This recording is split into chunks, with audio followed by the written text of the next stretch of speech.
How to watch YouTube video while using other apps. Hello everyone, I am Bishaka and welcome to our channel. I will take you through the step-by-step process on how to watch YouTube video while using other apps.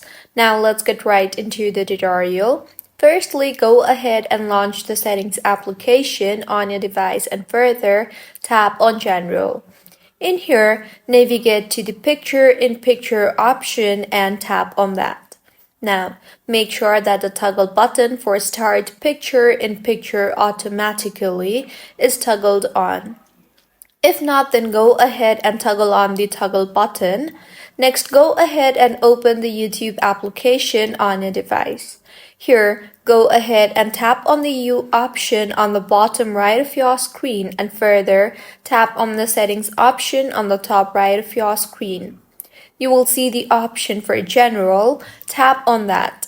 In the interface that you will be led to, go ahead and find the Picture-in-Picture option in here too and toggle on the button for Picture-in-Picture. I currently do not have this feature available for me, and with this you can watch YouTube videos while using other apps. If you find this tutorial helpful, please make sure to like the video and do subscribe to our channel for more contents like this. Thank you for staying with us until the end.